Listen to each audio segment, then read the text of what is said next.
මේ දවස්වල හැමෝම කතා වෙන හැබැයි ගොඩ දෙනෙක් හරියටම දන්නේ නැති ලෝක මට්ටමේ ලොකුම දේශගුණික තර්ජනයක් ගැන ඔබ දැනුවත්ද? ඔව්, ඒ තමයි එල් නිනෝ සංසිද්ධිය.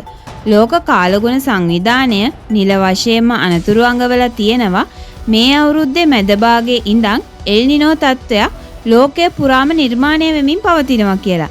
මේකෙන් ලංකාවට මොකද වෙන්නේ? අපිටත් ලොකු නියඟයකට මුහුණ දෙන්න වෙයිද? අද අපි විශ්වයේ විනිවිද තුලින් කතා කරමු මොකද්ද මේ එල් නිනෝ කියන්නේ? මේකෙන් ලෝකයට සහ ලංකාවට වෙන බලපෑම මොකද්ද? සහ මේකෙන් අපිට බේරෙන්න පුළුවන් කොහොමද කියලා.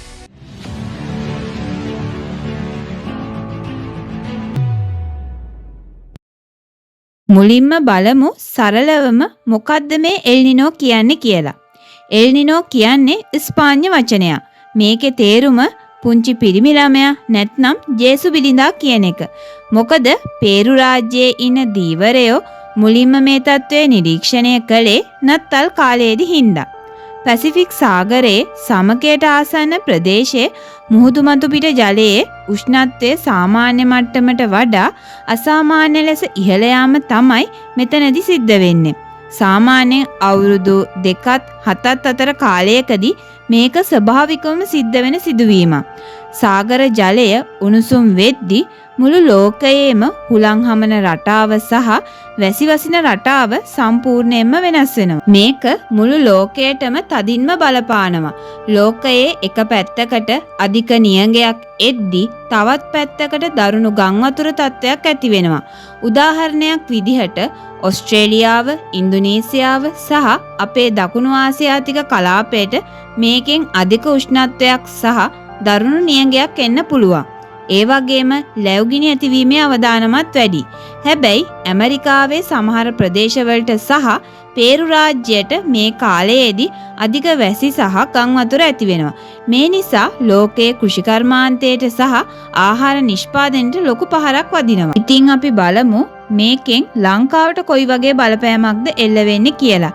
අපේ කාලගුණ විද්‍යා දෙපාර්තමේන්තුව දැනටමත් අනතුරු අඟවලා තියෙනවා මේ එල් නිනෝ තත්ත්වයේ හින්දා ජූලි සහ අගෝස්තු මාසවලදී ලංකාවේ වර්ෂාපතනය ගොඩක් අඩු වෙන්න පුළුවන් කියලා.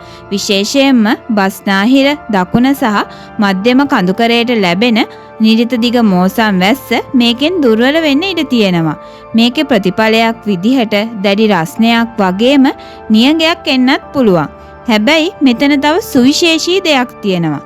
ඒ තමයි එල් නිනෝ නිසා අවුරුද්ද අගදී ලැබෙන ඊසාන දිග මෝසම් වැස්ස සාමාන්‍යයට වඩා වැඩි වෙලා උතුරු සහ නැගෙනහිර පළාත්වලට දරුණු ගම් වතුර තත්ත්වයක් ඇති වෙන්නත් ඉඩ තියෙනවා.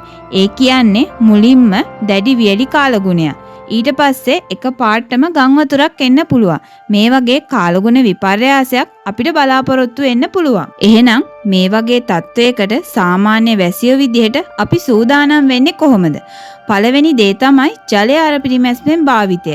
එන්න තියෙන්නේ වියලි කාලයක් හින්දා නල ජලය සහ ලින් ජලය අපතේ යැවීම සම්පූර්ණයෙන්ම නතර කරන්න ඕනේ. ඒ වගේම විදුලිය පරිස්සමෙන් පාවිච්චි කරන්න ඕනේ. ලංකාවේ විදුලියෙන් විශාල ප්‍රමාණයක් හැදෙන්නේ ජල විදුලියෙන්. ජලාශ හිඳුනොත් විදුලි අර්බුදයක් එන්න පුළුවන්. ඒ නිසා අනවශ්‍ය විදුලි පහන් උපකරණ නිවා දමන්න කටයුතු කරන්න ඕනේ. අනිත් එක තමයි ගොවි තැනට නිවැරදි සැලසුම්. ගොවි මහතුන් මේ කාලයේදී අධික ලෙස වතුර ඉල්ලන්නේ නැති නියඟයට ඔරොත්තු දෙන භෝග වගාවන් සඳහා යොමු වීම සහ කෘෂිකර්ම උපදෙස් පිළිපැදීම අනිවාර්යයි. අනික තමයි සෞඛ්‍ය ආරක්ෂා කර ගැනීම. අධික රස්නය හින්දා ශරීරයේ විජලනය වෙන්න පුළුවන්. ඒ නිසා නිතරම පිරිසිදු වතුර බොන්න, අනවශ්‍ය ලෙස අවුවේ ගැවසීමෙන් වළකී සිටින්න ඕනේ. දේශගුණික විපර්යාස කියන්නේ අපිට නතර කරන්න පුළුවන් දෙයක් නොවුනත් නිවැරදිව සූදානම් වුණොත් අපිට මේකෙන් වෙන හානිය අවම කරගන්න පුළුවන්. මේ වීඩියෝ එක ඔයාගේ යාළුවෝ අතරත් ෂෙයා කරලා එයාලවත් දැනුවත් කරන්න. මේ වගේ ලෝකයේ සහ විශ්වයේ සිදුවන අద్භූත සහ වැදගත්ම තොරතුරු සරලවම දැක ගන්න දිගටම විශ්ව විනිවිද අපිත් එක්ක ඉන්න. අපේ channel එක subscribe කරන්නත් අමතක කරන්න එපා. තවත් වැදගත් වීඩියෝ එකකින් ඉක්මනින්ම හමු වෙමු. හැමෝටම සුබ දවසක්.